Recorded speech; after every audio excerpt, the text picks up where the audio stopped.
Hello friends, আজ আমি বানাবো গুড় আর ছোলার চিট। ছোলা এবং গুড় দুটোই কিন্তু আমাদের শরীরের জন্য ভীষণ ভালো। ছোলায় আছে প্রচুর পরিমাণে প্রোটিন আর গুড়ে কার্বোহাইড্রেট আর মিনারেল। নমস্কার বন্ধুরা, আমি ঝুমা আর ঝুমার ক্লাউড কিচেনে সবাইকে ওয়েলকাম। আশা করছি আপনারা সবাই ভালো আছেন, আমিও খুব ভালো আছি। তো চলুন আজকের এই মজার রেসিপিটা শুরু করা যাক। তো ছোলা আর গুড়ের চিট বানানোর জন্য আমি এখানে 250 গ্রাম মতন ছোলা নিয়েছি, আর এটা আমি ভাজা ছোলা নিয়েছি। আর এই ভাজা ছোলার দেখুন যে খোসাগুলো রয়েছে সেগুলো কিন্তু আমি ছাড়িয়ে নিচ্ছি।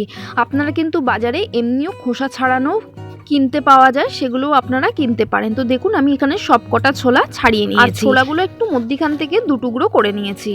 তো আপনারা ছোলাগুলো কিন্তু গোটা গোটাও রাখতে পারেন। আর এখানে আমি দেখুন 250 গ্রাম গুড় নিয়েছি। যতটা ছোলা নিয়েছি ঠিক ততটাই আমি এখানে গুড় নিয়েছি, আর গুড়গুলোকে একটু ছোট ছোট করে কেটে নিচ্ছি। আমি এখানে ভেলি গুড় নিয়েছি, আপনারা যে কোনো গুড় ব্যবহার করতে পারেন। এবার একটা প্যান গরম করে নিয়েছি, এর মধ্যে এবারে এই ছাড়ানো ছোলাগুলোকে দিয়ে দিলাম। এবার এগুলোকে একটু আমি হালকা করে ভেজে নেব, তার কারণ ছোলার মধ্যে কিন্তু অনেক ময়েশ্চার থাকে, তাই জন্য এই ময়েশ্চারটাকে আমাকে কমাতে হবে। তাই জন্য এটাকে একটু রোস্ট করে নিচ্ছি। জাস্ট 2 মিনিটের জন্য একটু নাড়াচাড়া করে এটাকে আমি তুলে নেব। এরপর প্যানে আমি এই গুড়গুলোকে দিয়ে দিচ্ছি। আপনারা এখানে যে কোনো গুড় ব্যবহার করতে পারেন, তবে আমি এখানে যেহেতু ভেলি গুড় নিয়েছি, এরকম শক্ত যদি কোনো গুড় হয় তাহলে কিন্তু গুড়গুলোকে একটুখানি আপনারা এরমভাবে ছোট ছোট টুকরো করে নেবেন। এবার এই গুড়টা ভালোভাবে গলানোর জন্য আমি এর মধ্যে 1/2 কাপ পরিমাণ জল দিয়ে দিলাম। এবার এটাকে ভালোভাবে মিশিয়ে গুড়টা গলিয়ে নিতে হবে। তো আমার সমস্ত পুরনো বন্ধু নতুন বন্ধুদের ভিডিওটা দেখার জন্য অসংখ্য ধন্যবাদ। যারা আমার চ্যানেলে নতুন তারা প্লিজ চ্যানেলটা সাবস্ক্রাইব করে দেবেন এবং আমার পাশে থাকবেন। আর পাশে থাকা বেল আইকনটা প্রেস করে অল নোটিফিকেশনটা অন করে দেবেন, যাতে করে নতুন কোনো ভিডিও আপলোড হওয়ার সাথে সাথে সবার আগে আপনার কাছে নোটিফিকেশান চলে যায়। তো দেখুন গুড়টা কিন্তু আস্তে আস্তে ক্যারামেলাইজ হয়ে যাচ্ছে এবং শক্তও হয়ে যাচ্ছে। তো গুড়টা পারফেক্ট পাক তৈরি হয়েছে কিনা ওটা দেখার জন্য একটা বাটিতে আমি জল নিয়েছি। জলের মধ্যে 1 ড্রপ এই গুড়ের এটা দিয়ে দিলাম এবং দেখুন হাতে নিয়ে দেখছি কীরকম চিট মতন হয়ে গেছে। এই রকম পর্যায়ে এলে তখন কিন্তু আমরা এটা 1/2 চামচ পরিমাণে বেকিং সোডা দিয়ে দেব। আর বেকিং সোডা দেওয়ার সাথে সাথে কিন্তু এটা কন্টিনিউয়াসলি আপনারা নাড়াচাড়া করবেন। আর দেখুন এটার কালারটাও কিন্তু সম্পূর্ণ চেঞ্জ হয়ে গেছে। এটা দেওয়ার পর আরও আমরা 2 থেকে 3 মিনিট মতন এইভাবে কন্টিনিউয়াসলি নাড়াচাড়া করে নেব।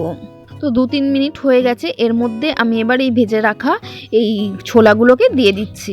আর এই ছোলাগুলো দেওয়ার পরেও কিন্তু আমাদের সমানে কন্টিনিউয়াসলি নাড়াচাড়া করে খুব ভালোভাবে মিশিয়ে নিতে হবে। তো এটা 2 থেকে 3 মিনিট আমি খুব ভালোভাবে দেখুন নাড়াচাড়া করে নিচ্ছি এবং এটা কিন্তু টাইট হয়ে গেছে।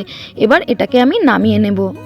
তো এটাকে জাস্ট বেশিক্ষণ আমি ঠান্ডা করব না, জাস্ট হালকা একটু গরম থাকবে, সেই অবস্থাতেই কিন্তু গরম গরম এটাকে আমাকে গোল গোল করে বা আপনারা যে শেপে করবেন সেই শেপটা দিতে পারেন। তো যেহেতু এটা খুব গরম তাই জন্য একটু হাতে আমি জল লাগিয়ে নিয়ে তারপরে এভাবে একটু গোল গোল শেপ করে নিচ্ছি। আর এভাবে একটু ভালোভাবে চেপে চেপে প্রেস করে দেবেন, না হলে কিন্তু এটা ঠান্ডা হওয়ার পরে কিন্তু ছেড়ে যেতে পারে। আর এভাবে যদি একটু জোরে জোরে চেপে প্রেস করে দেন তাহলে কিন্তু এটা একদম শক্তই থাকবে এরকম। তো এইভাবে আমি সবকটা চিট বানিয়ে নিচ্ছি। তো এভাবেও আপনারা এটা বাড়িতে বানিয়ে রাখুন, প্রতিদিন 1টা থেকে 2টো করে খান, আপনাদের এটা শরীরের পক্ষে ভীষণই ভালো। তো আমি তো এটা ছোলা দিয়ে করেছি, এভাবে আপনারা কিন্তু বাদাম দিয়েও করতে পারেন। আই হোপ আজকের এই রেসিপিটা আপনাদের ভালো লেগেছে। আর আজকের এই রেসিপিটা যদি আপনাদের ভালো লেগে থাকে তাহলে প্লিজ ভিডিওটা লাইক করে দেবেন, আর বন্ধুবান্ধব রিলেটিভদের সাথে ফেসবুক, হোয়াটসঅ্যাপ, টুইটারে শেয়ার করে দেবেন। আর এরকম নিত্য নতুন মজার মজার রেসিপি পেতে আমার চ্যানেলটিকে সাবস্ক্রাইব করে দেবেন। ভালো থাকবেন, সুস্থ থাকবেন, দেখা হবে আবার একটা নতুন রেসিপি নিয়ে। Thanks for watching.